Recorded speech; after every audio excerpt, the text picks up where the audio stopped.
Welcome to the third annual Michigan Memorial Phoenix Project Lecture.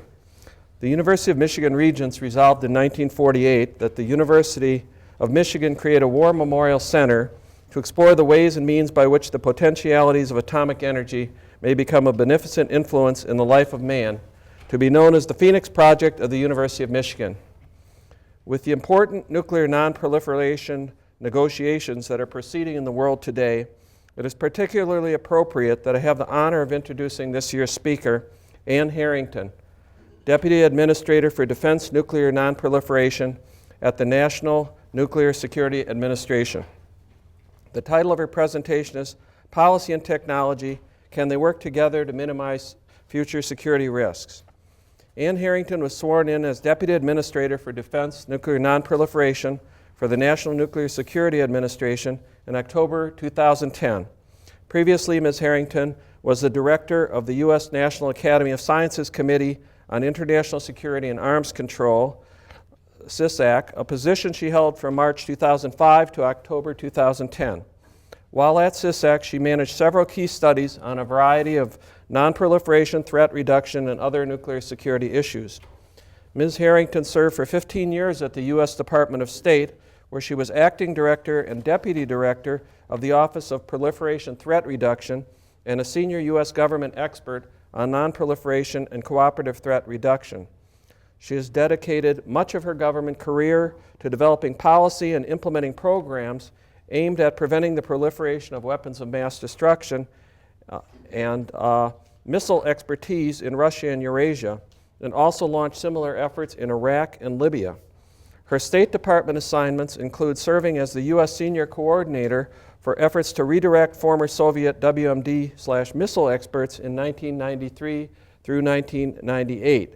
She was based in Moscow from 1991 to 1993, where she was the Senior Advisor to the U.S. Delegation to the International Science and Technology Center, ISTC, Preparatory Committee, and Science Analyst at the U.S. Embassy in Moscow.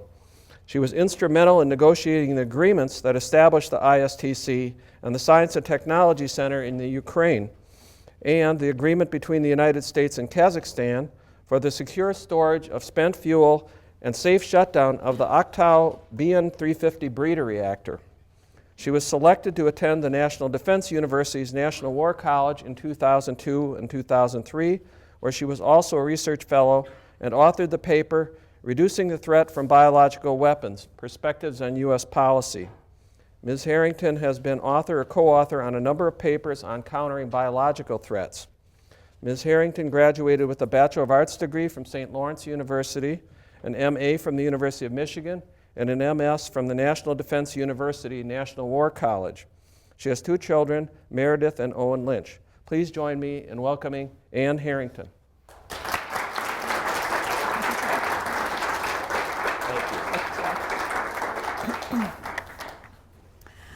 Thank you for the wonderful introduction, Ron, and especially thank you for the invitation and for a terrific opportunity to meet with some of the faculty informally yesterday evening, as well as to spend today doing what I like to do best, which is visiting laboratories, meeting many of you, and I have to say, I feel great standing down here looking at a room full of faces, and I think I've seen at least half of you today, if not more than that.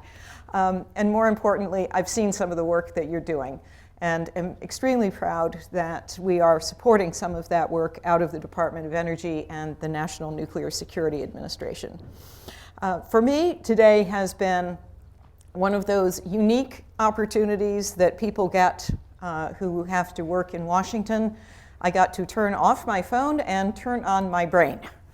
And those of you who think we do too much of the phone and too little of the brain in Washington, sometimes I think I would agree with you.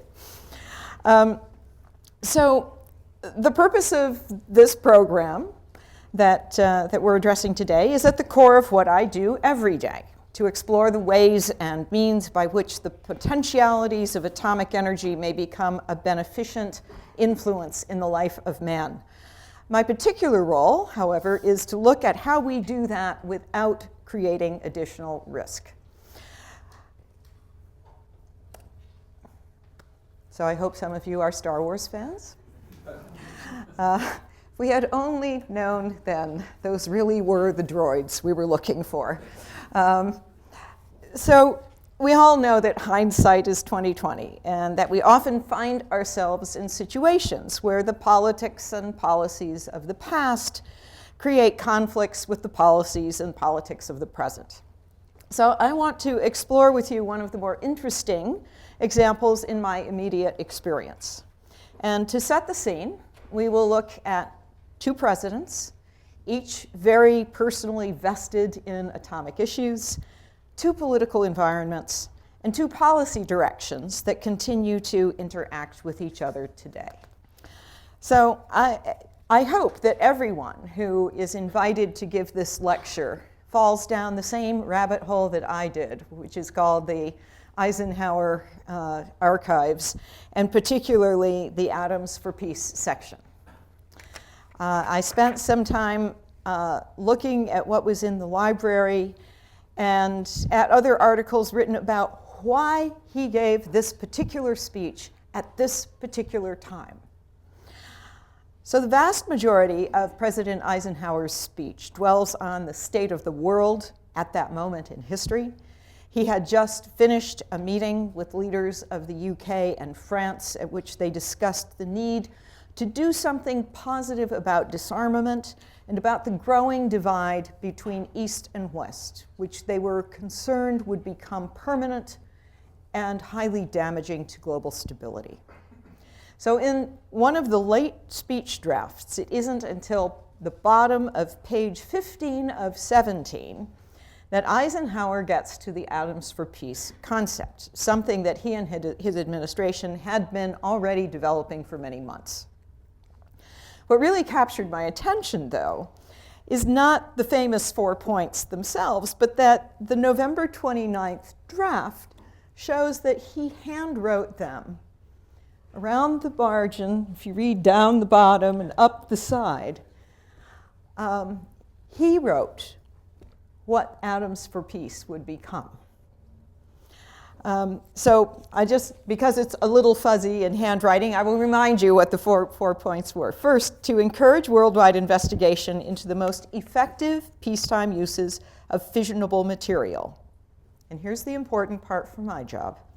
And with the certainty that they had all the material needed for the conduct of all experiments that were appropriate. So there's clue number 1. Second, to begin to diminish the potential destructive power of the world's atomic stockpiles.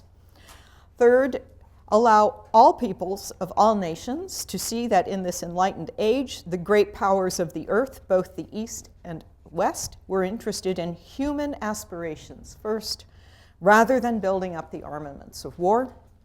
Fourth, open up a new channel for peaceful discussion and initiate at least a new approach to the many difficult problems that must be solved in both private and public conversations if the world is to shake off the inertia imposed by fear and is to make positive progress toward peace.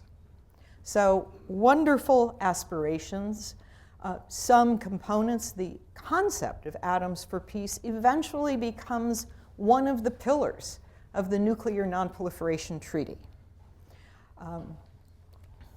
So fast forward more than half a century and across the millennial divide to April 5th, 2009, and the first major foreign policy speech of President Obama's new administration in Prague in the Czech Republic. Obama's speech echoes many of the themes of the Eisenhower speech, and according to people close to the president who were there with him, he too took pencil in hand, edited the final version of the speech, and put his own personal stamp on what he eventually said. The nuclear security agenda he lays out includes a particular issue I want to address. Obama says, "Today, the Cold War has disappeared, but thousands of those weapons have not.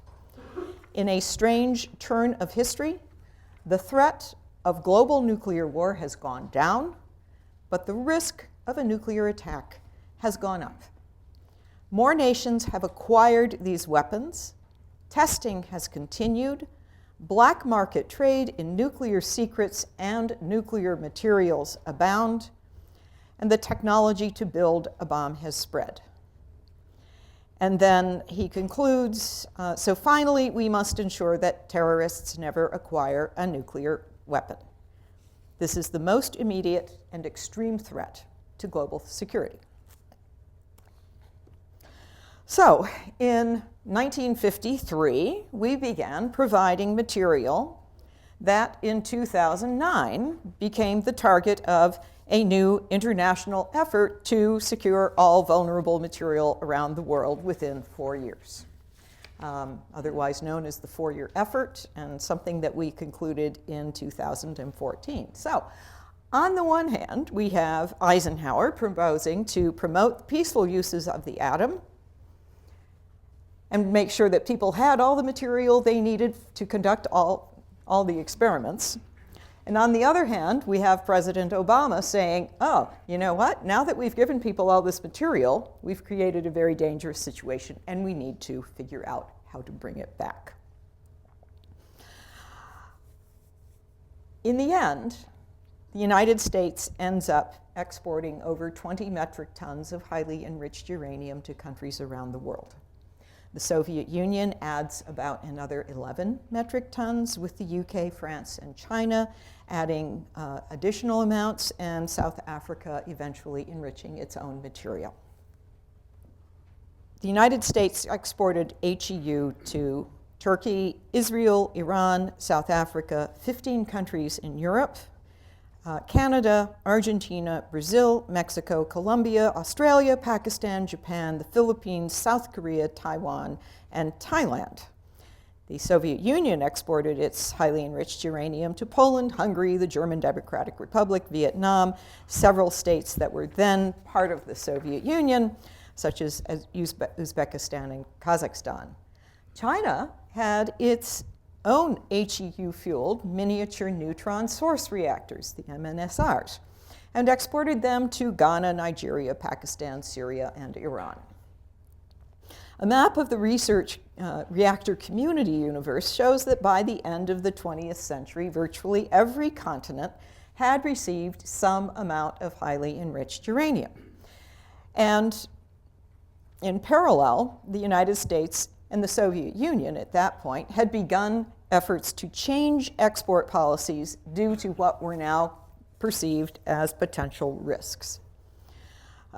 Just a quick statistic from the Nuclear Regulatory Commission, a total of about just under 700 research and test reactors were built around the world.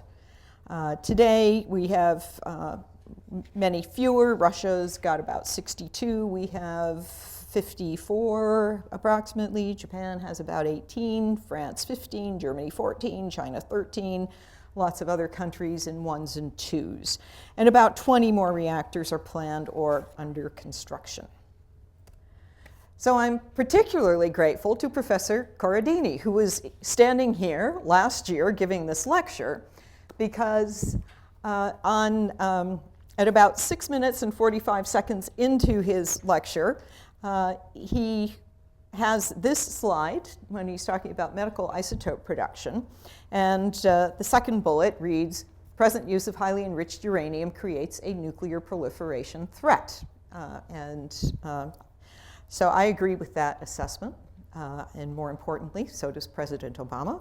So while Professor Corradini and others are looking for solutions to the challenge of how to produce medical isotopes without the use of highly enriched uranium, my team is addressing the non-proliferation elements. And I should point out that the American Medical Isotope Production Act that is mentioned on that slide is actually implemented by my non-proliferation office responsible for material management and minimization. So I also get to be in the isotope business.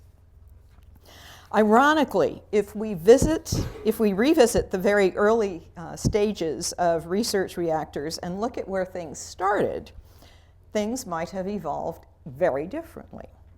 Based on discussions with experts from Argonne National Laboratory And as reported in a 2004 Government Accountability Office report, research reactors were originally intended to be fueled with low enriched uranium.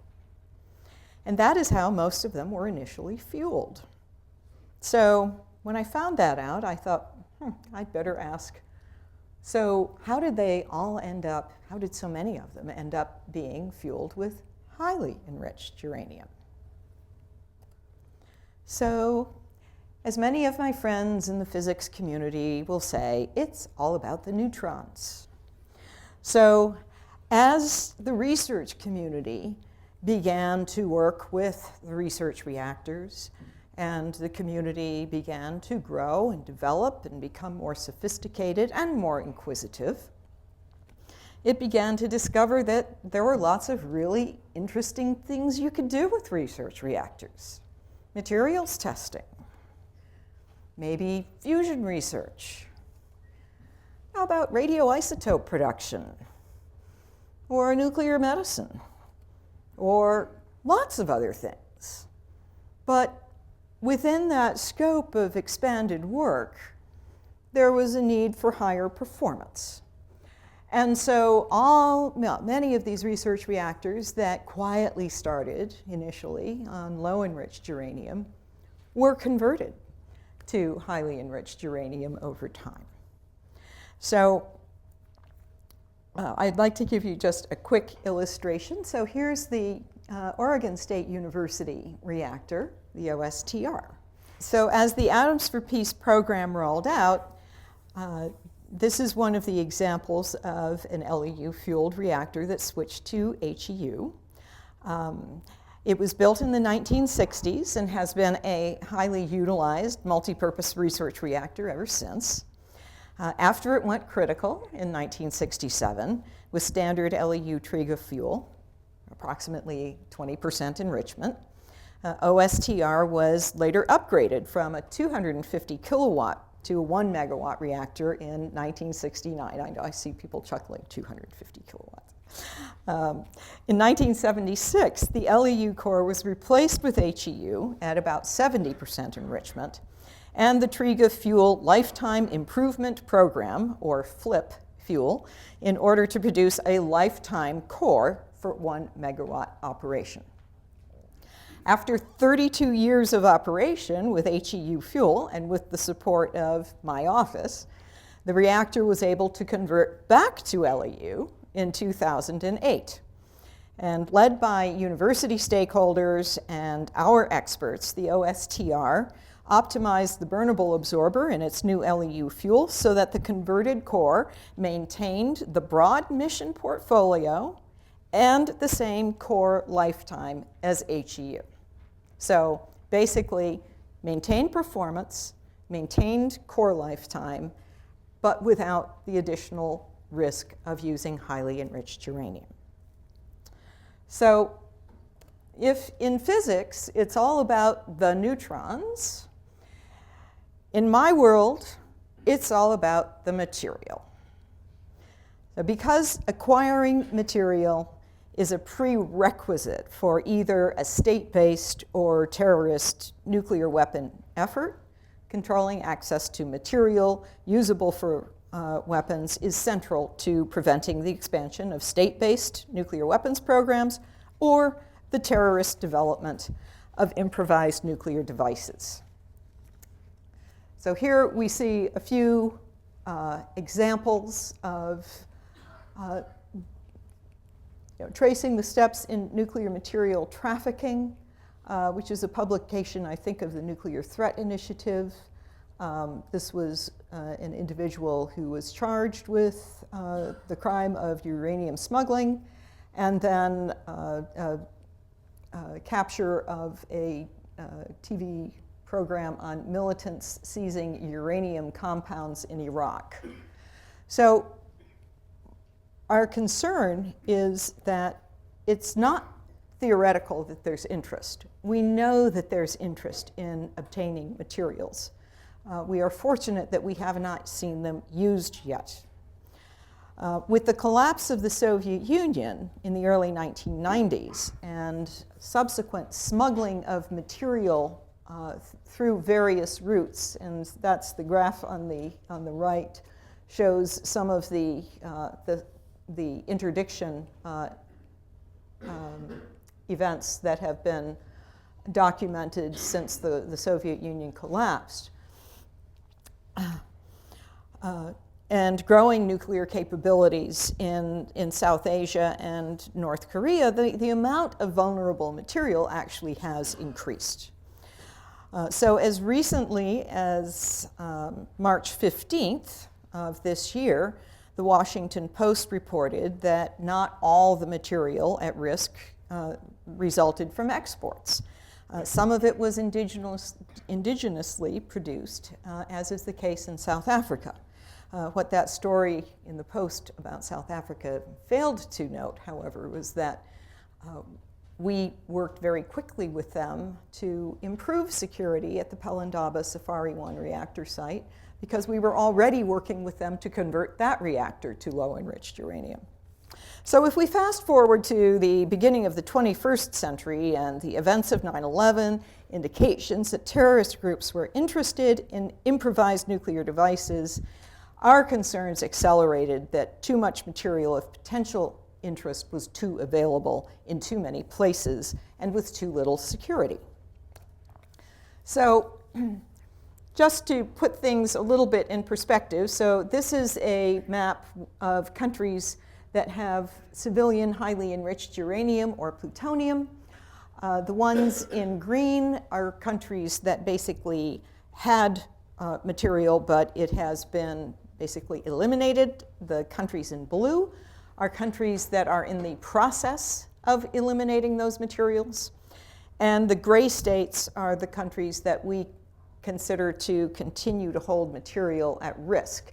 So you see within kind of Russia, China, India, Pakistan, Iran, there's kind of a big concentration of countries at risk. So if you then look at the Fragile States Index, Africa represents the most severely fragile states, but that ring of countries from Russia, China, India, Pakistan, Iran, etc., is pretty dark orange or red. And then if you look even at the Gulf states, Saudi Arabia, some of the areas there, countries that are intending to launch nuclear power programs, there's a high degree of instability there as well. So if you overlay those two things, you get a threat profile that basically helps define the priorities for what I do. So this is the reading chart. There are three of them in rapid succession, but I just wanted to put these up so that you could get an impression of what it is we have done over the past years in terms of removing materials. So you get the country, which site, the amount in kilograms, whether it was fresh or spent HEU or plutonium, the date, and which of our programs. And I don't have the totals at the bottom, but over the life of the program, we have removed thousands of kilograms of material from around the world. And some of it we've actually secured here in the United States. And so there's slide 2, and don't worry, there's still more. There's another slide. And some of these are projects that have just finished. The most recent one was the removal in Kazakhstan in 2014. So one of the perhaps more important, or two of them, if I can go back. So right before the 2012 Nuclear Security Summit, I think that's up farther. So Ukraine, just 1, 2, 3, about 6 down from Kharkiv and the other reactor. So that material was removed at the end of 2012, and probably a good thing given all the instability in Ukraine today. Similarly, not too long before Colonel Gaddafi met his end, we finished the removal of the HEU from Libya. So some of these ended up being just in time, but we're grateful that we had the cooperation that we did, and that when instability did arrive, it arrived without the additional risk of having the highly enriched uranium in the countries. So the next area that we started looking at was, okay, if we had all this material, what else could we do to get it under control? When we began exporting it, all of it, of course, was under the Nuclear Regulatory Commission licensing system. So we had records of where it went, but we had never systematically reconciled how it was used, where it went. For example, some of it went to fabrication sites. The Circa facility in France fabricates both fuel and targets for research reactors and for medical isotope production. When you fabricate things, there's scrap left over. The scrap gets put into boxes someplace and stored. What happened to that?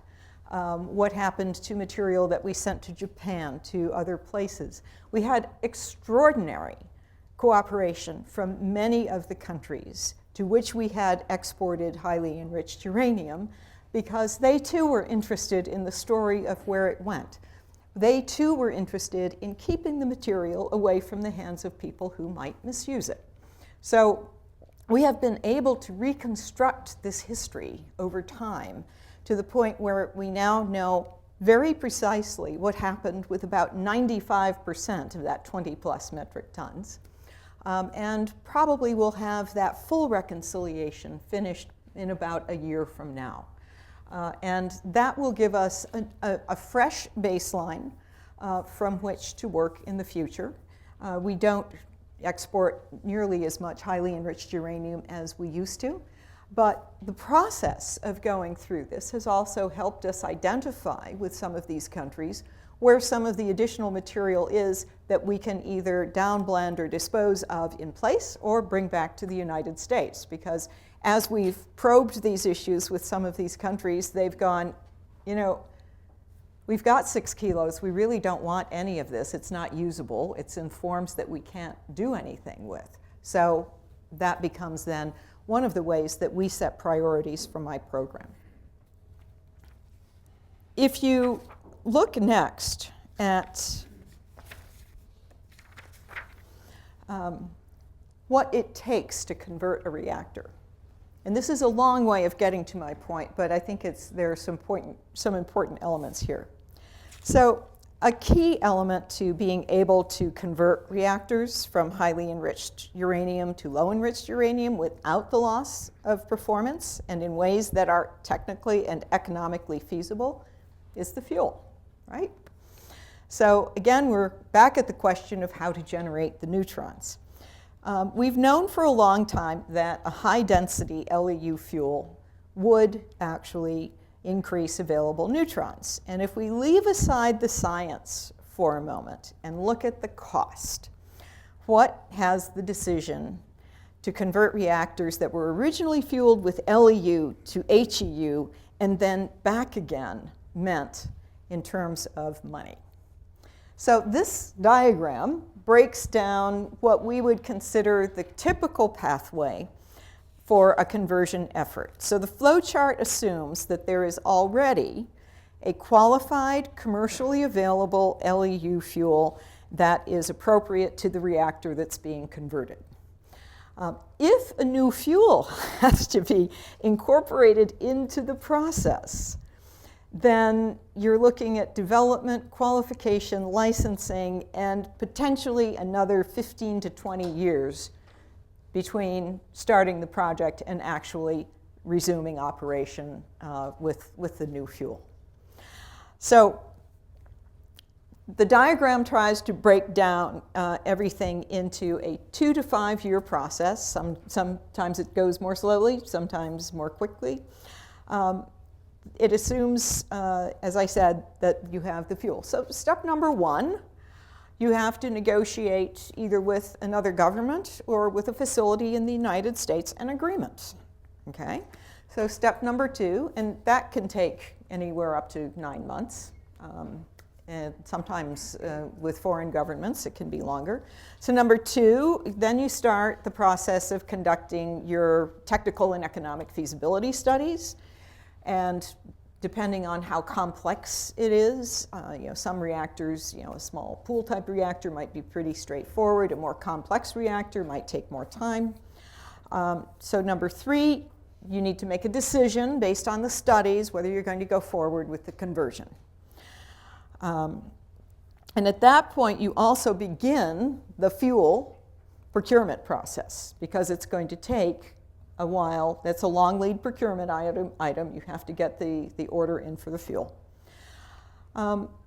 Step 4, you do the operational and safety analysis for the licensing.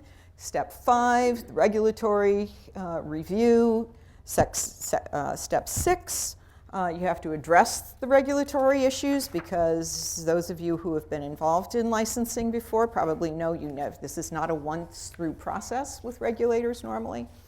And then number 8, you look at getting the fuel in place, and 9, the actual operations.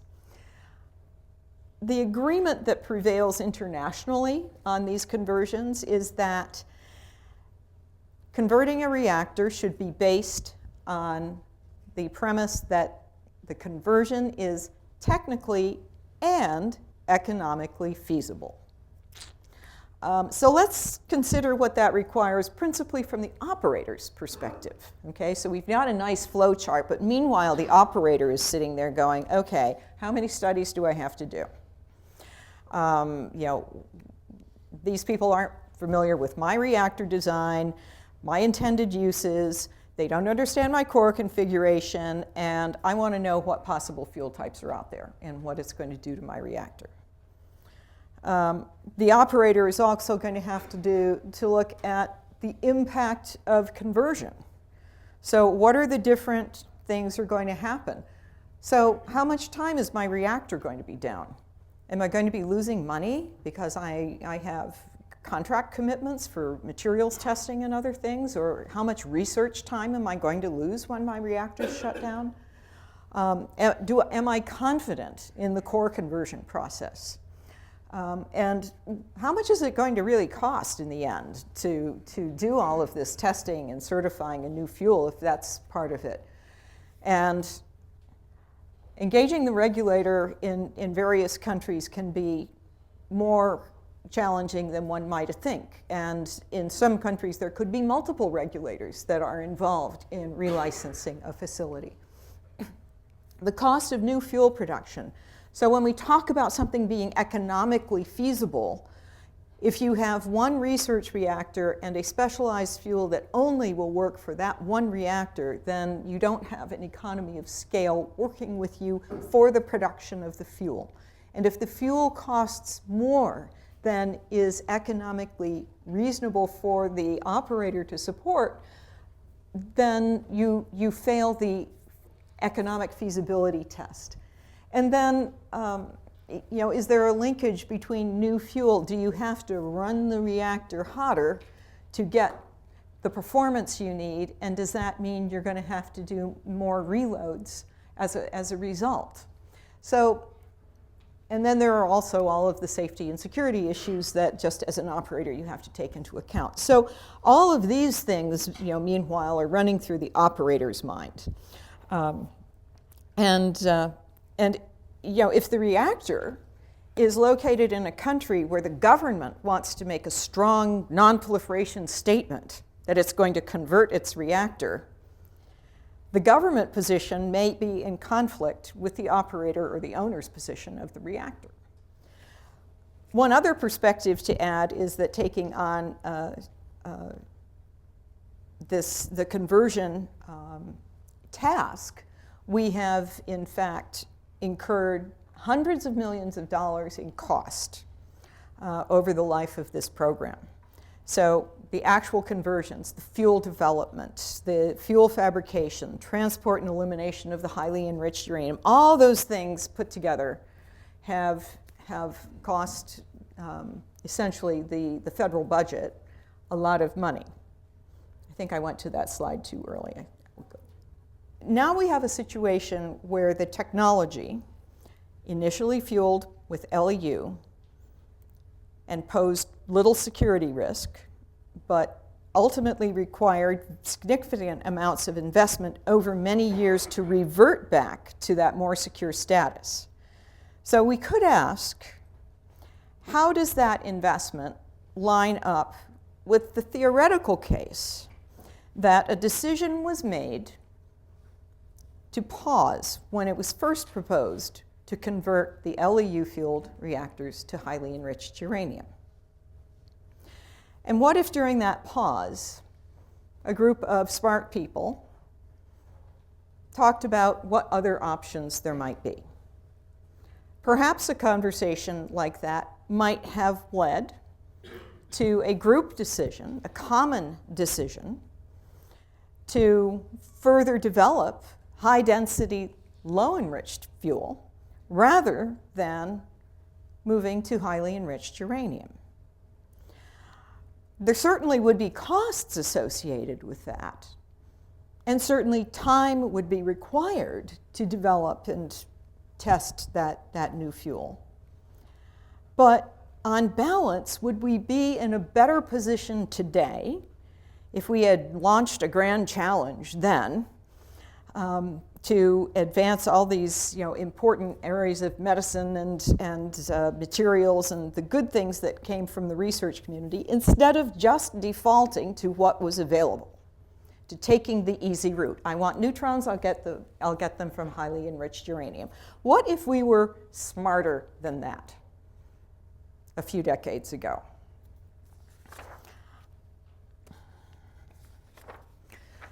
So, and now I actually am getting to the point of my talk today, but I needed to spin out my example because I think it's important to see in perspective, first, policy decisions and policy frameworks and reasons for developing policies, but then what is the practical impact of those policies?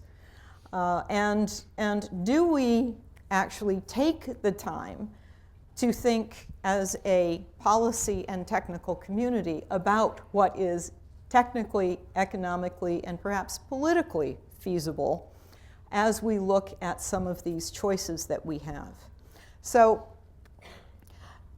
the pace of technological innovation and application today is exciting to some, and I would say probably exciting to all of you up there, and sobering to others, and I would point at myself, standing all by myself down here. I find many of the leaps in technology right now terrifying in terms of what I do for a living. As we look at the illogical and costly pathway we took to increasing performance levels of research reactors without increasing proliferation risk, what are the chances we're going to encounter many more situations like this in the future? And as we do, what is the potential for thinking through the sphere of risk surrounding a technology before it escapes into the wild, potentially becoming far more expensive to recover to a safe mode in the future, as was the case with highly enriched uranium? And if we are to do this, what role might the academic, innovation, and industry communities play in this process, and how they would link, how would they link with the policy community? We were driving around campus last night, and Ron pointed out, oh, there's where we're going to have the test track for our driverless car program. And we talked a little bit about what a great innovation this is, how you can improve safety and make transportation more efficient and more predictable. And for me, I look at it and I think, great, now the suicide bomber doesn't have to commit suicide. They just use the driverless car. And that, which, don't laugh, I think like this all the time. I'm paid to do this. And then I suggested, well, what if we were to really think within this sphere of risk really look 360 degrees, but in a three-dimensional way, at something like that? What would you worry about being in the car? So I spent part of this morning looking at gamma detectors and neutron detectors and all sorts of interesting things. And okay, so maybe you want to check and if you're reading too many gammas and neutrons, maybe it's not a good idea for the car to be able to move. Maybe it goes into a safe shutdown mode. If it detects certain chemicals that have high explosive signatures, maybe it shouldn't be able to move. Maybe as a community, we aren't thinking through some of these things sufficiently as they're coming through the innovation stage, so that when they come out and are wonderful, that they're both wonderful and with reduced risk. So the replicator is real. So, science fiction is great to think about, but we all watch Star Trek, and they're getting meals, and now and as the generations of Star Trek proceed, the replicator moves from just making food to making clothes to making electronics, to replace things on the ship, and of course, 3D printing. You can 3D print your pizza. This is not the excellent pizza that there is up in the back of the room, but this is done with a 3D printer. Okay? So maybe the replicator isn't so much science fiction anymore. Many of the things that we once imagined would never come to fruition are now things that we use. And I personally do not feel threatened by pizza. But if you look at other things that are emerging in this universe, you do wonder about them. So every one of us absorbs these technological changes. And I remember years ago, when nanoscience was emerging, and visiting Sandia National Laboratories and watching their micro machines operate, and now nanotechnologies are a part of daily life. We don't really think of it as something odd or unusual. When flu mist first came on the market, it was hailed by many. This is a great way for people to, who are afraid of needles. This will increase compliance in terms of people getting their annual flu shot. Many people I knew in the biological threats community didn't see it that way. They saw, okay, weakened live virus particles are being aerosolized for administration. This looks like a biological agent delivery system to me. So what you see in anything really depends on where you stand. And so there are many different ways to look at these issues, but I found that tracking the annual Forbes list of 5 most disruptive technologies at the Consumer Electronics Show that happens every year in Las Vegas was really actually pretty informative. In the Forbes 2014 article, the magazine pointed out that 3D printing had only emerged in consumer-friendly devices during the previous year.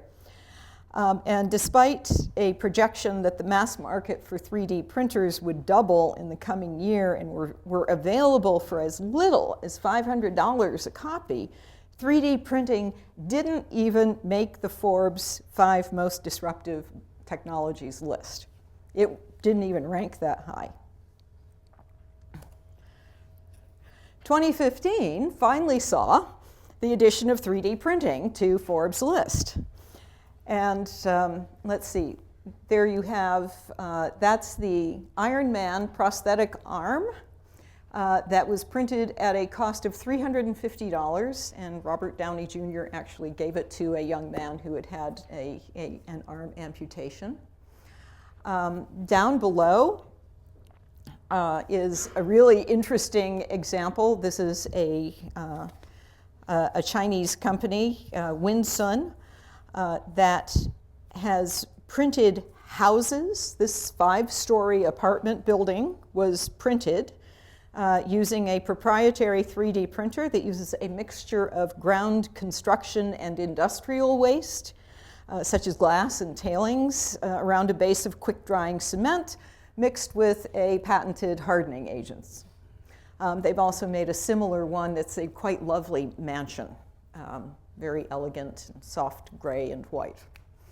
And then over on the right, of course, is one of the first things, when 3D printers started becoming popular, one of the first things that came out was a weapon.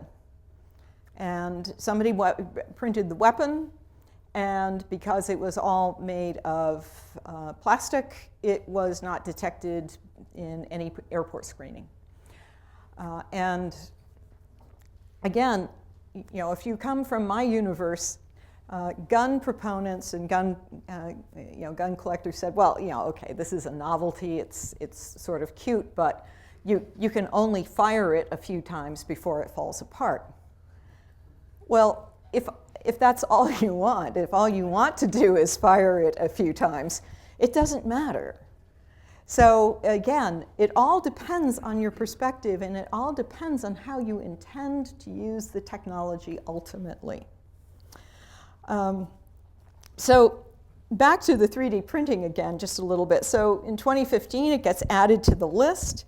And so over the past 3 years, the number of exhibitors at the Consumer Electronics Show went from 10 in 2013 to 12 in 2014. And then that was when the machine, a consumer machine was $500, to 50 in 2015, with the cost now down at $300. So we're already beginning to see a little bit of Moore's Law taking effect here in terms of the development of this technology. And what we call additive manufacturing actually stretches back into the late 70s and 80s. This is not a brand new technology, but the popularization and the accessibility has really only emerged in the last 5 years.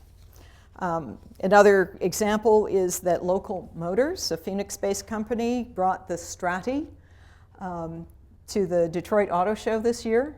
It's a 3D printed car that they printed at the show and drove. So also at this year's CES, Forbes observed something else that I think is really significant, that device-to-device communication and nested technologies seem to be dominating the show. And so here's a paragraph that really caught my attention. And connectivity isn't just for devices. One interesting new trend this year is the confluence of industries in the midst of reinvention, with odd partnerships forming between seemingly unrelated companies. As digital technologies continue to disrupt industries that have up to now been immune, convergence is bringing together widely divergent companies who may have never heard of each other a few years ago. So what does that mean? That means when nanotechnology began to marry to pharmaceuticals, when you saw other things disciplines beginning to merge. What this is saying is, again, we're going to see an acceleration of that. We're going to see things that we never expected to see. We're going to see disciplines coming together in forms and shapes that we never anticipated.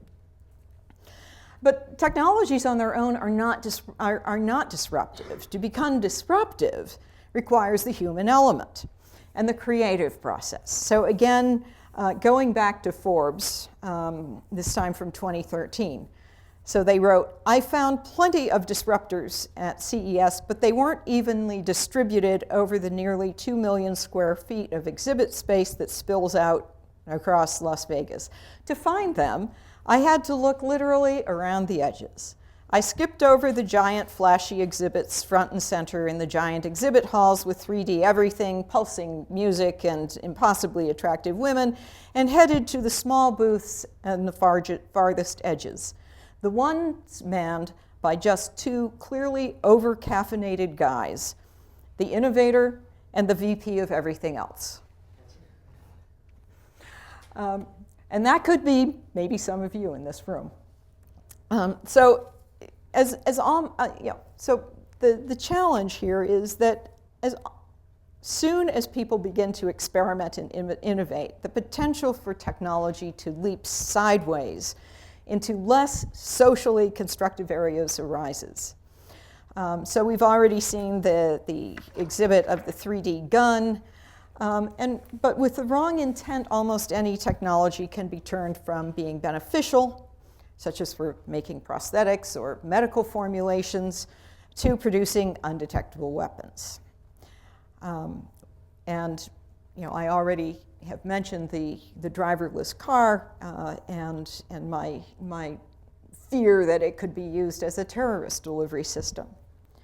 So where might this lead us? So the question that I want to leave with you today, and this is, I know, late on Friday afternoon, and I'm not supposed to be provoking deep thoughts, but I will try nonetheless, is how do we avoid the kind of situation with additive manufacturing or highly enriched uranium in the future? What do we do? How do we develop mechanisms that allow us to look together as policy and technical communities at other emerging technologies in a way that doesn't inhibit innovation, but helps steer creativity and its application toward the beneficial and to minimize the misapplication? And that's a really tall order. That is not something that we have really ever successfully done. We weren't successful with HEU. We started exporting it, and by the end of the 1970s, we already were trying to convert reactors back because we knew we had gone in the wrong direction. And it has taken since then to almost finish the job, but we still aren't quite there. Is there a way, and particularly as we work with the consortia that we are funding, and being an alumna of the University of Michigan, I'm extremely proud to see Michigan heading the consortium for verification technologies, but also a member of the consortium for non-proliferation enabling capabilities. If we have such talented people and such strong technical bases in the universities and in our labs, is there a way we can think through some of these things without inhibiting the creative process? I don't know how exactly we approach that, but it's a question that's on the minds of many people in Washington these days, because we know the inevitable will happen. I've talked to some of you, about one of my greatest fears. We've always looked at people who work in chemical and biological threat reduction as having the hardest job because those disciplines are so dual use. It's very difficult to define a bright line between use for positive and use for ill. And we used to look at our own discipline, nuclear fuel cycle, not a problem, large footprint, easy to detect. What happens when it isn't anymore? It will happen. I'm quite confident that at some point it will. And then what do we do? So that's part of the challenge, is to try to think ahead, and how do we bring all of these pieces together in a conversation that would benefit us all. So I will close with one more of my heroes. Hindsight may be very good for analyzing the past, but foresight is also a very important thing. And as Yoda says here, difficult to see, always in motion is the future. So hopefully I will leave you something to think about, something that hopefully maybe we can talk about the next time I come back to visit, or any of you are visiting in Washington. I know some of you do get there every once in a while. You're always welcome to come by and share your thoughts and sit down for a few minutes. Maybe some of you at some point will come and work in the Department of Energy or the National Nuclear Security Administration. It would be very exciting to have you as part of our team, and I thank you so much, not just for the opportunity to talk to you this afternoon, but for the incredible rich day that you have given me. Thank you. I like to compare this to, may the cure be not worse than the disease. So the molecular structure of biodiesel is fundamentally different than from fossil fuel diesel or from gasoline.